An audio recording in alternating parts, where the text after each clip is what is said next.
हाय लोगोफोर welcome back to our गोरलै चेनेल स' नोंथांमोनखौ गासैखौबो माने गासै फरायसाफोरखौबो जोंनि गोरलै चेनेलसिम बरायनाय जाबाय स' नोंथांमोना जोंनि बे भिडिअ होनायफोरखौ माने गोरलै चेनेलाव भिडिअ होनायफोरखौ नोंथांमोना जुदि मोजां मोनदोंब्ला जोंखौ हाजासे माने सापर्ट खालाम आरो नोंथांमोना जुदि चेनेलाव गोदानबा नोंथांमोना साबस्क्राइब बटनखौ थुनानै हो आरो गासैबो गोदान गोदान भिडिअ होनाय नटिफिकेशनखौ मोननो थाखाय नोंथांमोना बेल आइकनखौबो थुनानै हो जाहाथे भिडिअ होनायनि लोगो लोगो नोंथांमोना थाबैनो नटिफिकेशनखौ मोननो मोनो आरो नोंथांमोना जुदि जोंनि होनाय भिडिअफोरखौ जुदि मोजां मोनदोंब्ला जेसेबां बर' फरायसाफोर दं स' नोंथांमोना बिथांमोननो शेयार खालामजालाय आरो नोंथांमोना लोगोफोरनोबो शेयार खालामनो हागोन फरायसाफोरनो स' दा जों नै भिडिअनि गेजेरजों जों मा सोलोंनो हागोन जों बेखौ जोङो भिडिअखौ गोबाव खालामालासिनो लोगोफोर स्टार्ट खालामदिनोसै नोंथांमोनजों सावरायनो नागिरदों बेवहाय गोदान मोनसे टपिक बे चेप्टार 13नि बे जाबाय मोनसे सलिनइड मोब्लिब दाहार बोहैनायनि थाखाय सोमजिनाय चुम्बकसालि दा गिबियावनो सलिनइड माने मा नैबे सलिनइडनि मिनिङा मा बेखौ नोंथांमोना बुजिनांगोन सलिनइड माने जोङो मोनसे दैदेनग्राखौ जेब्ला जोङो बेबायदि फायखननाय जायो दा नोंथांमोना बे सावगारि 13.0 आव नुनो मोनदों जोङो मोनसे दैदेनग्राखौ बिदि फायखननानै मोनसे मा हासुं बायदि खालामनाय नुनो मोनदों नोंथांमोना दा बेबायदिखौनो मा बुङो सलिनइड होनना बुंनाय जायो दा बेवहाय मोनसे बुंफुरलु लिरदों दोंसे गोबां गिदिं खनारि कपारनि तारखौ गोबाङै फाननाय मोनसे हासुं महरखौनो मा बुंनाय जायो सलिनइड बुंनाय जायो दा नोंथांमोना बेवहाय नुनो मोनदों नैबे मोनसे कपार तारमोन जों बे कपार तारखौ मा खालामदों गोबाङै जोङो फाननानै जों मोनसे हासुं महर मोनदों आरो बेखौनो बुंनाय जादों सलिनइड दा बे एग्जामाव बिदि सोंनाय जाया सलिनइड माखौ बुङो जास्ट नोंथांमोनखौ बुजिनायनि थाखाय बेयाव बुंफुरलुखौ लिरनो हानाय जादों बेनिफ्राय दा नोंथांमोना नैबे पिक्सारनिफ्राय मा बुजिखो दा बे पिक्सारनि सायाव बेयाव नैबे पेराग्राफआव नोंथांमोना फरायना नायोब्ला बुजिगोन दा बे पिक्साराव बेखौनो बुंदों जे जोङो नैबे दैदेनग्रानि दा नोंथांमोना बेवहाय नैबे दैदेनग्राखौ नुनो मोनबाय कपार तारनि दैदेनग्रा बे कपार तारनि फारनै खर'खौ जोङो बेट्रिजों कानेक्ट खालामबाय बेट्रिजों जोङो जरायबाय जोङो बे फारसे खर'खौ जों बेट्रिजों कानेक्ट खालामबाय आरो गुबुन फारसेखौ जों बेबायदि साबि लाखिबाय आरो साबि लाखिना जोङो बेट्रिजों कानेक्ट खालामबाय आरो जेब्ला मा खालामगोन जेब्ला नैबेयाव जोङो सुइचखौ होगोन सुइच होनाय लोगो लोगो नैबे बेनि गेजेरजों मा थांगोन कारेन्टआ फ्ल' जागोन कारेन्टआ फ्ल' जानाय लोगो लोगो नैयाव मोनसे मा सोमजिनो हमगोन मोब्लिबसालिया सोमजिनो हमगोन आरो बे मोब्लिबसालिखौ जों मोनबोदों सिगांनि भिडिअ जे मोब्लिबसालिया जेब्ला नैयाव आरो नोंथांमोना नर्थ आरो साउथ नुनो मोनदों मोब्लिबसालि हांखोखौ जेब्लाबो जोङो नर्थनिफ्राय साउथ पलसिम जोङो थांनाय बायदि नुयो दा नोंथांमोना बेबायदि थांनायखौ नुनो मोनदों डाइरेक्सनखौ नुनो मोनदों दा बेबायदि नोंथांमोना कारसिनखौ नुनो मोनदों नैबे जाबाय एर'सिन दा बेबायदि साहा मिरुनिफ्राय खोला मिरुसिम थांनायखौ नोंथांमोना नुनो मोनदों दा आरो बेवहाय मोनसे बाथ्रा लिरनाय दङ नैयाव थारैनो सलिनइडनि मोनसे खर'आ चुम्बकनि सा मिरु आरो गुबुन मोनसे खर'आ खोला मिरु बादि आखु दिन्थियो आरो नैयाव नोंथांमोना मा नुनो मोनदों नैबे मोनसे सलिनइडनि नैबे फारसे खर'आ सा मिरुखौ फोरमायदों आरो गुबुन मोनसे फारसे खर'आ जाबाय खोला मिरुखौ फोरमायदों होनना बुंदों आरो बेवहाय मा लिरबावनाय दङ सलिनइडनि सिङाव मोनफ्रोमबो बिन्दोआव चुम्बकसालिया एखे आरो बेवहाय नोंथांमोना नुनो मोनदों बेवहाय मोनसे नोंथांमोना बेबायदि मोनसे लाइन नुनो मोनदों सालि हांखोफोरखौ नुनो मोनदों दा बे सालि हांखोफोरनि जा साइज बा महर बेफोर सालि हांखो गासैनाबो मा सेम होनना बुंदों बेफोरनि जा डिसटेन्स गेजेरनि सिङाव थानाय नैबे सलिनइडनि जा सिङाव थानाय सालि हांखोफोर बे गासैबो एखे रोखोमनि होनना बुंदों बेवहाय बेनिफ्राय आरो मा लिरबावदों थामहिनबा सलिनइड सिङाव चुम्बकसालिया रोखोमसे नैबे सलिनइड सिङाव थानाय जा सालि हांखोफोर नोंथांमोना गोलाव गोलाव नुनो मोनदों बेफोर गासैबो रोखोमसे होनना बुंदों बेनिफ्राय आरो मा लिरबावदों मोनसे सलिनइडनि सिङाव सोमजिनाय मोनसे गोख्रों चुम्बकसालिखौ मोनसे चुम्बकारि मुवा जेरै गुरै सोरखौ तारनि सिङाव लाखिना चुम्बकथाय सोमजिहोनो बाहायनो हायो दा जोङो बे सलिनइडनि जा इउजेस नोंथांमोना मा समाव इउज खालामगोन जोङो हमना ला नैबेयाव मा लिरदों गुरै सोरखौ तारनि सिङाव लाखिना चुम्बकथाय जोङो हमना ला नैबे तारनि सिङाव जों गुरै माबा मोनसे लहाखौ लानानै जोङो चुम्बकारि धोरोम मोनहोनो जोङो बेखौ इउज खालामनाय जायो बे सलिनइडखौ दा बेनिफ्राय मा बुंदों बेवहाय बेबायदि बानायनाय चुम्बकखौ मोब्लिब चुम्बक बुंनाय जायो दा मोब्लिब सुम्बुक माने मा मोब्लिब सुम्बुक माने जोङो जेब्ला नैबे घन्टायाव बबेबा मोनसे सोरनि गोलाव मोनसे तारखौ जुदि सोनानै लायोब्ला बे मोनसे सुम्बुकनि धोरोम मोनगोन आरो सुम्बुकनि धोरोम मोननाय लोगो लोगो बेयो गुबुन मोनसे सुम्बुक धोरोम थानाय मुवाखौ बोगथाबनो नाजागोन दा बेखायनो बेखौ बुंदों सुम्बुकखौ मोब्लिब सुम्बुक बुंनाय जायो होनना बेखौ बुंदों दा सावगारिया बेनो आरो नोंथांमोना बेखौ जेसेबांनो आखिलांबाय थागोन आखिलांनाय लोगो लोगो मा नुनो मोनगोन नोंथांमोना जुदि बेबायदि आखियो गोबां नोंथांमोना सारि हांखोफोरखौ मोननो हागोन दा बे पिक्सारखौ नोंथांमोना गोसोआव लाखि आरो जोबोर इम्परटेन्ट डायग्रामफोरा जोबोर इम्परटेन्ट आरो बेवहाय मोनसे आरो बेयाव पिक्सार होबावनाय दङ बे जाबाय सावगारि 13.10 मा बुंदों मोनसे मोब्लिब दाहार दैदेननाय सलेनइड तारखौ बेनि सिङाव राखथि इस्पातनि लावथि दोनना सुम्बुकथाय बानायनो बाहायनाय जायो बेनो मोनसे मोब्लिब सुम्बुक दा मोनसे एग्जाम्पल होदो बेवहाय दा लावथि सुम्बुक जोङो माबायदि माने मोब्लिब सुम्बुकखौ बानायनो हागोन बे पिक्सारनि गेजेरजों नोंथांमोना मोननो हादों बेखौ स' नोंथांमोना बे पिक्सारखौ गोसोआव लाखिनो नाजादो बेनिफ्राय जों दा सोलोंगोन गुबुन मोनसे टपिक बे जाबाय आरो बेफोराव जा होनाय दङ कुइसनफोर होनाय दङ बेखौ नोंथांमोनजों सावरायनाय जागोन जा बे फरानि जा कुइसन एन्सार सावरायगोन बेखौ नोंथांमोननो बेफोरनि जा फिननाय बेफोरखौ होनाय जागोन बेनिफ्राय जों दा गुबुन मोनसे टपिक बे जाबाय मोब्लिब दाहार बोहैनाय दैदेनग्रानि सायाव मोनसे सुम्बकसालिया होनाय बोलो force on a current carrying conductor in a magnetic field दा मा सोलोंगोन जों दा बे टपिकआव जोङो मोब्लिब दाहार बोहैनाय दैदेनग्रानि सायाव सुम्बकसालिया माबोरै बोलो होगोन बेखौ नैबे पिक्सारनि गेजेरजों सोलोंनो हागोन दा बेवहाय मा लिरदों मोनसे जास्ट बाथ्रा बेवहाय लिरनाय दङ जों सोलोंबायदि मोनसे दैदेनग्रानि गेजेरजों बोहैलांनाय दाहारा मोनसे सुम्बकसालि सोमजिहोयो बेबायदि सोमजिहोनाय सालिया दैदेनग्रानि खाथियाव दोननाय मोनसे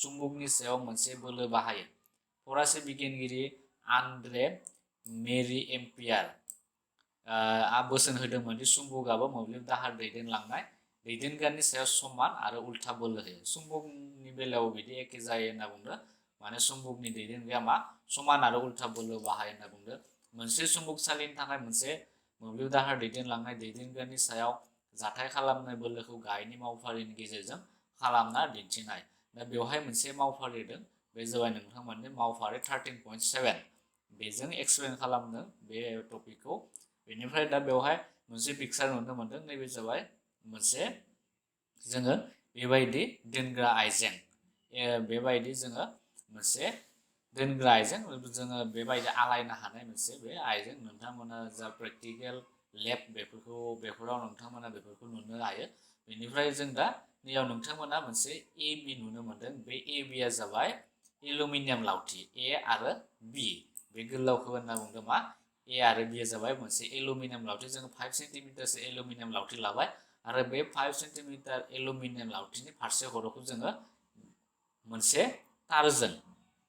तारजों जोङो आलायनानै दोनबाय जों बेबायदि आरो जोङो बेयाव मेरायना जोङो बेबायदि माने साबैजों जोङो बेट्रिजों कानेक्ट खालामबाय आरो फारसे खर'खौ जोङो बेबायदि जोङो कानेक्ट खालामबाय नोंथांमोना सावगारिखौ नुदों दा बेबायदि कानेक्ट खालामबाय बेनिफ्राय नैबे सुम्बुकआ जाबाय मोनसे गराय आसुगुर सुम्बुक होनना बुङो जेब्ला बेबायदि महरा बेबायदि जायो बेखौ गराय आसुगुर सुम्बुक होनना बुङो आरो गराय आसुगुरनि नैबे फारसे खर'आ जाबाय बे गाहायथिं थानायखौ होनना बुंदों मा बे जाबाय सा मिरु होनना बुंदों आरो गुबुन फारसेखौ होनना बुंदों खोला मिरु आरो बेवहाय जेब्ला जोङो बेवहाय कारेन्टखौ होगोन बा सुइचखौ जेब्ला होगोन सुइच होनाय लोगो लोगो मा जागोन नैबे जा एलुमिनियामनि लावथि जों लादोंमोन बे एलुमिनियाम लावथिया नैबे बिनिफ्राय नैबे एसिमहालागै फैनो ट्राइ खालामगोन माने जोङो बेवहाय कारेन्ट होनाय लोगो लोगो बेयो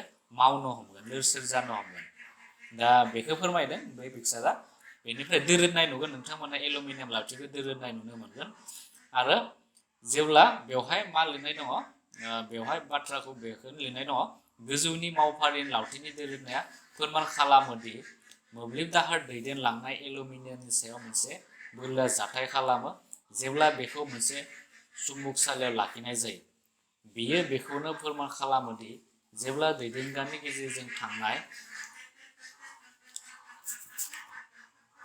थांनाय बेनिफ्राय मा लिरनो मा नुदों मोब्लिब दाहारनि दिगखौ उल्थायना होयो अब्ला बे बोलोनि दिगाबो उल्था जायो। दानिया चुम्बकनि मोननै मिरुखौ सोलायना सालेनि दिगखौ थोंगोर गाहाय फारसे सोलायना हो। दा बेखौ नोंथांमोना नुनो मोनदों आरो जेब्ला जोङो बेखौ माने उल्था माने साजायबा नैबे जा नोंथांमोना माबा माबि दावराव खोनानो मोनसिगोन जानो हागौ। दा जोबोद दावराव जाखायो जोंना भिडिअ बानायबा बिदिनो बायदिसिना दाउ गाबनाय हांसो गाबनाय बेफोरबायदि खोनानो मोनबायानो थायो। स' एरियानो बिदि स' नोंथांमोना बेफोरखौ खोमा होनो नाङा।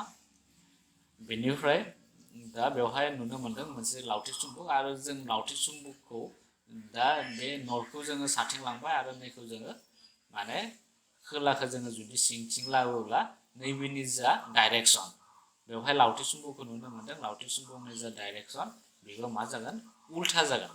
थामहिनबा बेयो मा उल्था दिगथिं बिथिं माबाना बोलोआ जाथाय खालामगोन उल्था दिगाव जाथाय खालामगोन होनना बुंदों। दा बेखौनो फोरमायदों बे पिक्सारनिफ्राय। दा बेनिफ्राय आरो मा लिरबावदों बेयाव आरोबाव खेबसे नुनो मोनगोन दि मोब्लिब दैदेनलांनाय लावथिनि सायाव जाथाय खालामनाय बोलोआ उल्थायलांदों। दा उल्थायलांगोन जेब्ला जोङो नैबेखौ नैबे जाबाय चुम्बकखौ जोङो उल्थायना होयो। उल्थायना होनाय लोगो लोगो मा जागोन नैबे जा बेवहाय नैबे जाबाय एलुमिनियाम लावथिनि जा दोरोदनाय बेयो एनिफ्राय बिसिमहालागै थांगोन। स' बेबायदि नोंथांमोना नुनो मोनगोन। बेनिफ्राय आरो मा लिरबावदों बेवहाय बियो दिन्थिदि दैदेनग्रानि सायाव जाथाय खालामनाय बोलोनि दिगा मोब्लिब दाहारनि दिग आरो चुम्बकसालिनि दिगनि सायाव सोनारो। आनजादफोरा दिन्थिबायदि जेब्ला मोब्लिब दाहारनि दिगा चुम्बकसालिनि दिगनि खनाथि अब्ला लावथिनि थावनि सोलायनाया बयनिख्रुइ बांसिन जायो। दा बेफोरखौ नोंथांमोना गोसोआव लाखि। बेनिफ्राय आरो बेबायदियाव जों दैदेनग्रानि सायाव जाथाय खालामनाय बोलोनि दिगखौ दिहुनो मोनसे गोरलै नेम बाहायनो हायो। दा जोङो बेवहाय मोनसे रुल मोनगोन नोंथांमोना बे जाबाय बेखौ नोंथांमोना गोसोआव लाखि। जोङो जाथाय खालामनाय बोलोखौ दिहुननो थाखाय मोनसे गोरलै नेम दङ। बे नेमानो जाबाय फ्लेमिंनि आगसि आखाइनि नेम। बे जोबोर इम्परटेन्ट। दा फ्लेमिंनि आगसि आखाइनि नेमा मा फोरमायो बेखौ माब्लाबा एगजामफोराव सोंनाय जायो।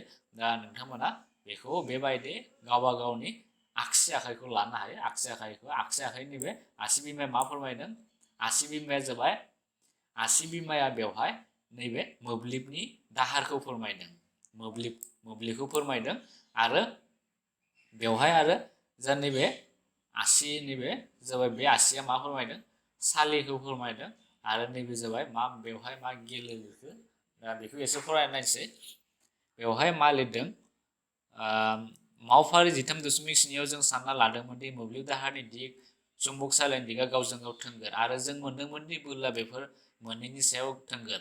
बे मोनथाम दिगखौ मोनसे गोरलै नेमनि गेजेरजों दिन्थिनो हायो। बेखौ फ्लेमिंनि आगसि आखाइनि नेम बुंनाय जायो। बे नेम बायदियै आगसि आखाइनि आसि बिमा गिबि आसि आरो गेजेर आसिखौ फुवारना हो जाहाथे बेफोर गावजों गाव थोंगोर जायो। दा नोंथांमोना जेब्ला गावबा गावनि आगसि आखाइखौ फुवारना होगोन आसि बिमा आरो बे आसि गिबि आसि आरो गेजेर आसि बेखौ थोंगोरै माने लाखिनो होदो। बेनिफ्राय जुदि सिगां आसिया चुम्बकसालिनि दिगाव आरो नैथि आसिया मोब्लिब दाहारनि दिगाव थायो अब्ला आसि बिमाया खारथायनि दिग एबा दैदेनग्रानि सायाव जाथाय खालामनाय बोलोनि दिगखौ दिन्थिगोन। दा बेखौ फोरमायनाय जादों मोब्लिब दाहार दैदेनलांनाय दैदेनग्राफोरा आरो चुम्बकसालिफोरखौ बाहायनाय दाजेमफोरा जादों दा नैफोर इम्परटेन्ट। जोङो बाहायनाय मा जोङो बे मोब्लिब दाहार दैदेनलांनाय दैदेनग्राफोरखौ मायाव जों इउस खालामनो हायो बे जाबाय मोब्लिब मटर मोब्लिब जेनेरेटर लाउड स्पिकार बेफोराव जोङो इउस खालामनो हायो। बे जाबाय नैबे मोब्लिब दाहार दैदेनग्राफोर। बेनिफ्राय उननि माखासे खलबफोराव जों मोब्लिब मटर आरो सोमजिहोग्रानि सायाव फरायसंगोन। दा नोंथांमोना बे फ्लेमिंनि आगसि आखाइनि नेमाव मा हमनो हागौ। दा नैबे आसि बिमाया मा फोरमायदों दा आसि बिमाया जाबाय बेवहाय नोंथांमोना बेफोरखौ गोसोआव लाखिनांगोन। आसि बिमाया खारथायनि दिगखौ फोरमायदों। मोब्लिब दाहारा मा दिगथिं बोहैलांदों बेखौ नैबे आसि बिमाया फोरमायो एबा दैदेनग्रानि सायाव जाथाय खालामनाय बोलोनि दिगखौ फोरमायो। बेनिफ्राय आरो नैबे गेजेर आसिया जाबाय माखौ फोरमायो मोब्लिब दाहारखौ फोरमायो। थामहिनबा नैबे कारखौ नोंथांमोना सिंथिं फैनायखौ नुनो मोनदों। बे जाबाय मोब्लिब दाहारखौ फोरमायगोन आरो नैबे जा बे सानिया जाबाय माखौ फोरमायगोन साले मोब्लिब सुम्बुआ सोमजिनाय साले हांखोफोरखौ फोरमायगोन। दा नोंथांमोना बेखिनिखौ लिरनो हाबानो जागोन। अनलि गोसोआव थाखिनांगोन नैबे आसि बिमाया मा फोरमायो, मोब्लिब बे बोलोनि दिगखौ फोरमायगोन। दा बेफोरखौ गोसोआव लाखिनांगोन। साले नैबे आसि गिबि आसिया साले हांखोखौ आरो नैबे जाबाय थामथि आसिया जाबाय एबा गेजेर आसिया जाबाय मोब्लिब दाहारनि दिगखौ फोरमायगोन। दा बेखौ बे मोनथामखौ गोसोआव लायो। दा फैनायनि चान्स दङ बे एग्जामाव। बेनिफ्राय बेवहाय मोनसे मावफारि होदों। बे मावफारिया जाबाय मोनसे इलेक्ट्रना मोनसे सुमुकसालियाव थोंगोरै हाबहैदों। सावगारि 13.14 इलेक्ट्रननि सायाव जाथाय खालामनाय बोलोनि दिगा जागोन। दा बेवहाय मोननैसो माने गिबें फिननायखौ सायख'नो होदो। बेवहाय ए नाम्बाराव दं आगदा फारसे, बि नाम्बाराव दं आगसि फारसे, सि नाम्बाराव दं बिलाइनि बायजोआव आरो डि नाम्बाराव दं बिलाइनि सिं फारसे। दा बेवहाय बेबायदि नोंथांमोना मोनसे फिसा सावगारि नुनो मोनदों। बे जाबाय सुमुकसालि सोमजिनायनि दिग आरो बे जाबाय इलेक्ट्रन। दा बे मावफारिनिफ्राय मावदिन्थिनिफ्राय जोङो फिननाया जागोन सायख'नाय डि नैबे बिलाइनि सिं फारसे माने बोलोनि दिगा जाथाय खालामगोन। नैबे अपसन डिया जायो। आरो बेखौ जोङो फ्लेमिंनि आगसि आखाइ नेम बायदियै बोलोनि दिगा सुम्बुकसालि आरो मोब्लिब दाहारनि दिगनि थोंगोर जाय बेखौ जों मोनबोदोंमोन। मोब्लिब दाहारनि दिगखौ इलेक्ट्रनफोरनि खारथायनि दिगनि उल्था लानाय जायो। बेखौ नोंसोर गोसोखांफिननो हायो। बेनिखायनो बोलोनि दिगा बिलाइनि सिं फारसे। दा बेफोरखौ नोंथांमोना गोसोआव लाखिनो नाजा, जोबोर इम्परटेन्ट। बेनिफ्राय बेवहाय आरो नोंथांमोना सोंनाय नुनो मोनदों। बे सोंनायखौबो जोङो जा उननि भिडिअफोर लाबोगोन नोंथांमोनजों बेफोरनि सोमोन्दै सावरायनाय जागोन। बेफोरनि फिननायनि सोमोन्दै जोङो गुवारै सावरायगोन। बेवहाय दा बेखौ नायथ'लिया। आरो बेवहाय आरो दानिया सावरायगोन जोङो गोदान मोनसे टपिक। बे जाबाय मोब्लिब मटर। दा मोब्लिब मटरा इम्परटेन्ट। नोंथांमोननि जा SSLC जों बेनिफ्राय मोनसे नङा मोनसे कुइसन फैखायो मोब्लिब मटरनि सायाव एक्सप्लेन खालामनाय। मोब्लिब मटरनि वर्किं माने माबाखौ खामानिखौ लिरनाय फैयो। माबायदि बे खामानि मावो मोब्लिब मटरा। दा बे गिबियाव नोंथांमोना सावगारिखौ आखिनांगोन। मोब्लिब मटरनि सायाव लिरनायनि आगोलाव नोंथांमोना बे सावगारिखौ गोसोआव लाखि आरो सावगारिखौ आखिनांगोन। आरो बेवहाय गिबियाव जोङो बेबायदि सुम्बुखौ लाखिबाय साउथ आरो नर्थ। आरो बेवहाय जोङो मा लादों नैबे ABCD जोङो मोनसे मा ABCD मोनसे आयदानि जोङो तार लाबाय। आरो तारखौ जोङो मा खालामदो बेवहाय मोनसे दुहुराखौ नुनो मोनदों।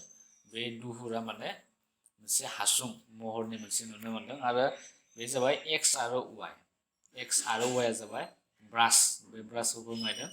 आरो बेवहाय जोङो बेनिफ्राय नैबे जोङो बे खर'खौ मा खालामखो बेट्रिजों जों कानेक्ट खालामो। बेट्रिजों कानेक्ट खालामनायखौ नुनो मोनदों। बेनिफ्राय आरो बेवहाय जोङो बेबायदि साबि होबाय। दा बेबायदि जोङो कानेक्ट खालामजोब्बाय गासैखौबो।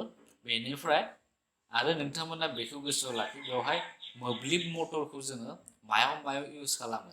जोङो मोब्लिब मटरखौ नैबे गिसिबफोराव होनना बुंदों। गिसिबफोराव बा गुसु जाहोग्राफोराव इउस खालामनो हायो। मिक्सारफोराव होनना बुंदों। सि सुग्रा दाजेमफोराव बेफोरखौ नोंथांमोना गोसोआव लाखि। बेनिफ्राय कम्पिउटारफोराव बेफोरखौ इउस खालामो। बे जाबाय मोनसे फिसा मेचिन टाइपनि जों बेफोरखौ माने दाजेमफोरखौ खुलिना नायब्लासो मोननो हागोन। स' बेनिफ्राय MP3 दामग्राफोराव बेफोरखौ जोङो इउस खालामनो हायो। दा जोबोर इम्परटेन्ट। दा बेफोरखौ नोंथांमोना गोसोआव लाखिनांगोन। स' लोगोफोर नोंथांमोना बेखौ बुजिबाय, पिक्सारखौ बुजिबाय। बेनिफ्राय दा बेनि जा खामानि बेखौ फोरमायनो नागिरदों। दा गिबियाव नोंथांमोना बे पिक्सारखौ लिरनांगोन, मोजाङै लिरनांगोन। दा बेवहाय बेबायदि गासै बाथ्राखौनो लिरनो जा इम्परटेन्टसिन बे बाथ्राखौ नोंथांमोना नोंथांमोननि जा एन्सार शीट बेयाव लिरनो हायो। दा बेवहाय मा फैगोन गिबियाव बे जाबाय बे मोनसे ABCD आयदारि तारखौ लानो नांगोन। गिबियावनो बेफोरखौ लिरनो हायो। ABCD तार आयदारि तार लाबाय। तारखौ मोनसे सुम्बुकनि मोननै मिरुनि गेजेराव ओरैबायदि दोननाय जायोदि जाहाथे AB आरो CD सुम्बुकसालिनि दिगनि थोंगोर। नोंथांमोना माने बेखौ नैबे जोङो जा बेवहाय सुम्बुकनि बे गेजेराव लाखिनांगोन। बे तारखौ ABCD तारखौ गेजेराव लाखिनांगोन। आरो जोङो बेखौ सुम्बुकसालिनि दिगनि थोंगोराव लाखिनांगोन। आरो बेवहाय तारनि जोबथा खर'फोरखौ मोनसे स्पिड रिंनि मोननै बाहागो P आरो किउ गोनां इन्सुलेटेड गोनां गंसे दुहुराजों फोनांजाबनाय। फोनांजाबबाय जोङो नोंथांमोना बेवहाय नुनो मोनदों नैबे तारनि फारनै खर'खौ जोङो नैबे मोनसे दुहुरा थामहिनबा स्प्लिट रिं बा आरो नैबे मोनसे मा पि किउ होनना बुङो। पि आरो किउनियाव मोनसे नोंथांमोना नुनो मोनदोंना मोनाखै मिथिया बे जाबाय किउ। बे किउखौ नुनो मोनदों नोंथांमोना मोनसे बेजों जोङो नैबे तारखौ जोङो कानेक्ट खालामबाय। बेनिफ्राय बेफोर बाहागो सिं फारसे थानाय गोनां इन्सुलेटेड आरो गंसे दुहुराजों फोनांजाबनाय। पि आरो किउनि बायजोनि दैदेनग्रा रुगुंफोरा सावगारि 13.15 आव दिन्थिनाय बादि मोननै दैदेनग्रा ब्रास आरो एक्स आरो वाइजों नांहोयो। आरो नैबे जोङो बे ब्रासखौ लाखिबाय जोङो बेबायदि माने जोङो ब्रासजों कानेक्ट खालामबाय। बेनिफ्राय दा नेक्स्ट मा लिरदों तार एबिसिडिआव मोब्लिब दाहार बेटारिनिफ्राय दैदेनग्रा ब्रास वाइनि गेजेरजों बेटारिसिम बोहैलांफिनो। नोजोर होदि तारनि एबि आखान्थियाव मोब्लिब दाहारा एनिफ्राय बिसिम बोहैलाङो आरो बेवहाय जेब्ला जोङो बेयाव सुइचखौ होगोन सुइच होनाय लोगो लोगो मोब्लिब दाहारा बेबायदि थांबाय थांनानै मा नैबे एनिफ्राय बिसिमहालागै थांगोन थामहिनबा ए टु बिसिमहालागै मोब्लिब दाहारा बोहैलांगोन एनिफ्राय बिसिम बोहैलाङो आरो आखान्थि सिडिआव बेयो सिनिफ्राय डिसिम बोहैलाङो आरो नैबे आखान्थि सिडिआव मा जागोन सिनिफ्राय डिसिमहालागै बेयो फैगोन थामहिनबा कारेन्टआ ओरैबायदि थांबाय ए टु बि सि डि बिदि फैबाय। फैनाय लोगो लोगो मा जागोन बेनिफ्राय मा लिरबावदो बेवहाय सिम बोहैलां बेवहाय ए बि आखान्थियाव बोहैनाय मोब्लिब दाहारनि उल्था दिगाव। थामहिनबा जेब्ला जोङो नैबे ए बि आखान्थि आरो नैबे सि डि आखान्थि बेखौ जेब्ला जोङो कम्पेयार खालामना नायो मोब्लिब दाहारनि दिगखौ लानानै ए बिया माथिं बोहैदों बे फारसे बोहैलांदों ए बिया साथिं बोहैलांदों आरो नैबे जाबाय सि डिआ जाबाय बे सिं थामहिनबा बेथिं बोहैबोदों। दा जेब्ला जोङो बिसोरनि डाइरेक्सनखौ कम्पेयार खालामना नायो अब्ला उल्था डाइरेक्सनाव बोहैदों ए बिया जुदि बे साइडथिं थाङोब्ला सि डिआ माने उल्था दिगाव फैदों। बे डाइरेक्सनखौ बेखौनो बुंदों बेवहाय उल्था दिगाव होनना मोनसे चुम्बकसालियाव मोब्लिब दैदेनलांनाय दैदेनग्रानि सायाव जाथाय खालामनाय दिगनि थाखाय फ्लेमिंनि आगसि आखाइनि नेमखौ बाहायना सावगारि 13.13 खौ नाय नों नुनो मोनगोन दि ए बि आखान्थियाव जाथाय खालामनाय बोलोआ बेखौ गाहाय फारसे नारहरो नाथाय सि डि आखान्थियाव जाथाय खालामनाय बोलोआ बेखौ सा फारसे नारहरो। बेबायदिनो मोनसे अक्षनि गेजेरजों गिदिंनो उदाङै दैखांनाय तार आरो दुहुरा औवा खुरैनि उल्था दिगाव गिदिङो। खावसे गिदिंनायाव किउआ ब्रास एक्सजों आरो पिआ ब्रास वाइजों नांजाबहैयो। दा बेखौ नोंथांमोना सावगारिजों बुजिनो हागोन। दा बेवहाय जेब्लानोखि नैबे जा कारेन्ट होनाय लोगो लोगो मा जागोन कारेन्ट होनाय लोगो लोगो बे गिदिंनो हमगोन गिदिंनाय खावसे गिदिंनाय लोगो लोगो मा जागोन नैबे ए बिया माने साथिं फैबाय आरो सि डिआ सिंथिं थांबाय। बेखौ नोंथांमोना नुनो मोनो आरो बेवहाय मा लिरदों जेब्ला खावसे गिदिंनाय किउआ ब्रास एक्सजों आरो पिआ ब्रास वाइजों नांजाबहैयो। दा नैबे नोंथांमोना बेवहाय नुनो मोनदों एक्सआ खावसे गिदिंनाय लोगो लोगो नैबे किउजों नांजाबहैगोन आरो नैबे वाइआ माने सिंथिं पि दङ नैबे जा दुहुरा नुदों बे सिंथिं मा पिआ हाबसोनानै दङ जों बेवहाय नुनो मोनाखै पिखौ। दा बेबायदि जागोन दा जेब्ला खावसे गिदिंगोन बे एक्सआ पिउसिम नांफैगोन आरो वाइआ बे सिंथिंजाय फैगोन। दा बेखौ नोंथांमोना बेवहाय मोजाङै एक्सप्लेन खालामखानाय दङ। बेनिफ्राय आरो मा लिरदों बेनिखायनो तारा मोब्लिब दाहारा उल्थायै लाङो आरो DCBA लामाजों बोहैलाङो। दा माने उल्था दिगाव बोहैलांगोन। दा बेबायदि जुदि जायोब्ला नैबे आरो जोबथारनायाव मा जागोन बे नैबे जा CD बे बिथिं फैलायगोन माने बेबायदि खुरैनि जा दिगाव जुदि बेयो गिदिंबाय थागोन। दा बेखौ बुंदों। दा बेनिफ्राय आरो मा लिरदों मोनसे सोरखन्थाइनि गेजेरजों बोहैलांनाय मोब्लिब दाहारनि दिगखौ उल्थायना होग्रा मोनसे दाजेमखौ सोलायहोग्रा बुंनाय जायो। मोब्लिब मटरफोराव स्प्लिट रिंआ मोनसे सोलायहोग्रा बादि हाबा मावो। दा बे स्प्लिट रिंनि खामानिया मा इम्परटेन्ट सोलायहोग्रा मोब्लिब मटराव स्प्लिट रिंनि खामानिया जाबाय मा मोनसे सोलायहोग्रा बादि खामानि मावो बेखौ होनना बुंदों। आरो मोब्लिब दाहारनि दिगखौ उल्थायना AB एबा CD मोननै आखान्थियाव जाथाय खालामनाय बोलोनि दिगखौबो उल्थायना होयो। बेबायदि माने खामानिया जाबाय स्प्लिट रिंनि खामानिया बिदि। बेबायदिनो तारनि आखान्थि ABआ सिगां गाहाय फारसे नारहरजादोंमोनब्लाबो दा बेयो सा फारसे नारहरजायो आरो सिगाङाव गोजौ फारसे नारहरजानाय CD आखान्थिया दा गाहाय फारसे नारगारजायो। दा बेबायदि नैबे मा जागोन दा ABआ साथिं थांनाय लोगो लोगो CDआ सिंथिं फैगोन। दा नोंथांमोना बेखौ प्रेक्टिस खालामब्ला बुजिनो गोरलै जागोन। दा बेबायदि माने पिक्सारजों लोगोसे बेखौ बुजिनायाव नोंथांमोना एसे उसुबिदा मोननो हागौ। बाट जों बेखौ जेब्ला प्रेक्टिकेल खालामना नायगोन अब्ला नोंथांमोना बेखौ गोरलैयैनो बुजिनो हागोन। दा जायखिजाया जोङो बेखिनिसिमहालागै बुजिना ला। बेनिफ्राय मा लिरदों, दा बेनो जाबाय बेनि इम्परटेन्ट। दा बेखौ नोंथांमोना बे पिक्सारखौ आखिनायनि उनाव बेनिफ्राय एसे फरायनानै नोंथांमोना गावनि रावजों एक्सप्लेन खालामना लिरबानो जाबाय। बांद्राय सेम टु सेम लिरनांगौनि गोनांथि गैया। जास्ट नोंथांमोना बे पिक्सारखौ बुजिना लानानै गोरलै रावजों नोंथांमोना लिरनो हायो। बेनिफ्राय आरो मा लिरदों बेवहाय, फालांगियारि मटरफोरनि बाहायनाय। जोङो मोब्लिब मटरखौ मायाव इउस खालामो, दा बे जाबाय इम्परटेन्ट। फालांगियारि मटरफोरनि बाहायनाय, बेखौ जोङो अरायथा सुम्बुकनि सोलाय मोनसे मोब्लिब सुम्बुक बेफोराव इउस खालामनाय जायो। बेनिफ्राय आरो नाम्बार 2 दङ, मोब्लिब दैदेनलांनाय ताराव दैदेनग्रा तारनि गोबां अनजिमानि फायखननाय बेफोराव इउस खालामनांगौ। आरो नाम्बार 3 मा लिरदों, जेराव तारखौ फाननाय जायो बेनि सायाव मोनसे गुरै सोरनि गुन्द्रा लाखिनाय। दा बे मोनथामखौ नोंथांमोना गोसोआव लाखि। फालांगियारि मटरफोराव जोङो बे मोब्लिब मटरखौ नैबेखौ बहा इउस खालामनाय जागोन। दा नोंथांमोना बे मोनथामखौ गोसोआव लाखि। बेनिफ्राय आरो गुरै सोरनि गुन्द्रा जायनि सायाव तारखौ फाननाय जायो, बे तारफोरनि दाजाबदेरनायखौनो गंसे आमेसार बुंनाय जायो होनना बुंदों।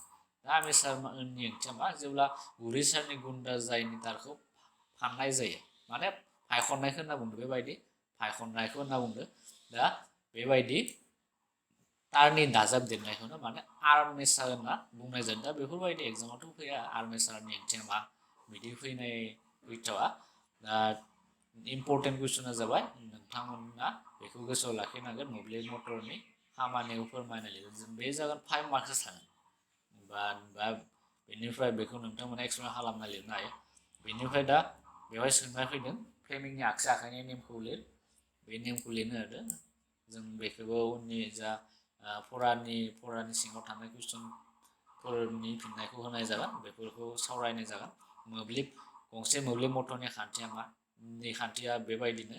दा बेखौ नोंथांमोना सावगारि आखिनानै लाग्रोनानै एक्सप्लेन खालामबानो जाबाय। गंसे मोब्लिब मटरा स्प्लिट रिंनि खामानि मा, स्प्लिट रिंनि खामानिया जों दा बावैसो मोन्दोंमोन नै, बेखौ नोंथांमोना लिरनानै होनो हायो। मोनसे सोलायग्रा बादि हाबा मावो। आरो मोब्लिब दाहारनि दिगखौ उल्टायना होनाय, बेखौ एक्सप्लेन खालामना लिरबानो जासिगोन। जोबोर गोरलै। जों फरायाव थानायखौनो मोजाङै हाब्ला नोंथांमोना मोजां मार्क लाखिनो हागोन। बेनिफ्राय दा मोब्लिब सुम्बकारि साथा नांनाय। दा बे मोब्लिब सुम्बकारि साथा नांनाय माने मा? दा बेवहाय मा लिरदों एसे फरायनोसै।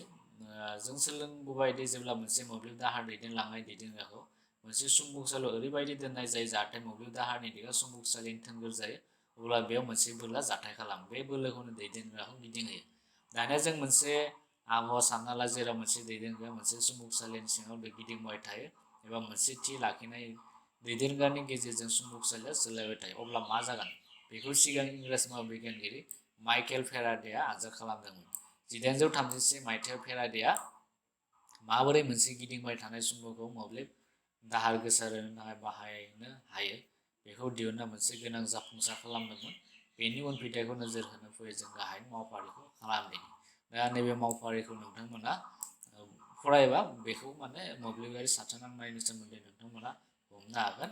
दा बेवहाय मा लिरदों, दा बेयाव जों एसे फरायनायसो मा लिरदों, बेवहाय गोबां फायखनाय, जों मोनसे मोनसे ताराव लाबाय, ए मिटारखौ लाबाय। बेनिफ्राय सावगारि 13.16 दिन्थिनाय बादि तारनि जोबथा खर'खौ मोनसे गेल्भान'मिटारजों फोनांजाब। दा नैबे गेल्भान'मिटारखौ जोङो फोनांजाब। गेल्भान'मिटार माने मा? गेल्भान'मिटारनि खामानिया मा? जोंखौ माने सोंखन्थायाव दाहार दंना गैया, नैबे मोनसे सोंखन्थायाव दाहार दंना गैया, बेखौ नायनो थाखाय जोङो गेल्भान'मिटारखौ बाहायनाय जायो। दा बे जाबाय बेनि खामानि। बेनिफ्राय आरो बेवहाय मा लिरदों, गंसे गोख्रों लावथि सुम्बुक आरो बेनि सा मिरु खर'खौ तारनि बिखर'सिम लां। मोनसे गेल्भान'मिटारनि बिजिखौ माबा सोलायनाय नुदोंना होनना सोंदों। दा नैयाव जेब्ला जोङो नैबे मोनसे लावथि सुम्बुकखौ लाखिबाय, जों लावथि सुम्बुकखौ लांनाय लोगो लोगो नैबे मोनसे ताराव, थामहिनबा जोङो नैबे बि खर'आव लांनाय लोगो लोगो लावथि सुम्बुकखौ माबा मोनसे जा बिजि, नैबे गेल्भान'मिटारनि बिजियाव माबा मोनसे सोलायना नुनो मोनगोन डाइरेक्सनखौ दा जेब्ला बियाव लाबोगोन बेनि डाइरेक्सना माथिं फैदो नैबे बिथिं फैदो आगदा आखाइथिं फैनाय नुनो मोनदों आरो जेब्ला नैबे लावथि जुम्बुखौ जोङो बे बिथिं लाखिगोन लाखिनाय लोगो लोगो बेनि जा डाइरेक्सन बिथिं फैनो नाजागोन आरो जेब्ला बेखौ जोङो होआ लावथि जुम्बुखौ नैबे जा दैदेनग्रा बेयाव जुदि लाखियाबा बे मा गेजेराव जाना थागोन नैबे जा बेवहाय नुनो मोनो बे बिजिया जाबाय नैबे गेजेराव मिडिल पइन्टआव थागोन दा बेबायदि जायो बेनिफ्राय दा बेखौनो लिरनाय दङ बेवहाय गेलभेन'मिटारनि बिजिनि एसे सम दोरोदनाय जायो दोरोदनायखौ नुनो मोनगोन आरो आगदा फारसे दोरोदगोन बेयो बेनो रेबकन ए बियाव मोब्लिब दाहार थानायखौ दिन्थियो आरो जों दोरोदनाय नुब्लानो जे नैबे रेबकनाव मोनसे मा मोब्लिब दाहारा बोहैगासिनो दङ बेखौ फोरमायगोन आरो दोरोदनाय लाथिख' जायोब्ला सुम्बुकनि खारथाय बन्द जायो आरो जेब्ला नैबे दोरोदनाया माने 0 पइन्टआव थागोन गेजेराव थागोन नैबे मिडिलाव थाबाथाय बेयाव जेबो मोब्लिब दाहार बोहैनाय नङा बेखौ फोरमायदों दा बेनिफ्राय आरो मा लिरबावदों दानिया सुम्बुकनि सा मिरुखौ रेबकननिफ्राय बोखारना लाबो जों बेनिफ्राय माने बोखारसिगोन दा बोखारनाय लोगो लोगो आरो दिन्थिदो मोब्लिब दाहारनि दिगा सिगांनि दिगनि उल्था दा बेखौ जोङो बेनिफ्राय जोङो माने बेबायदि जोङो बोखारलांबाय माने नैबे लावथि जुम्बुखौ जों बेबायदि बोखारलांनाय लोगो लोगो नैबे जा डाइरेक्सन बे उल्था दिगाव माने बे ओरै फैनो नाजाफिनगोन दा बे 0 फैनो नाजागोन नैबे लासै लासै ओरै बिदि फैनो नाजागोन दा बेखौ फोरमायदों दा बेनो बेनि जा एक्सप्लेनेसन बेखिनियानो बेनिफ्राय आरो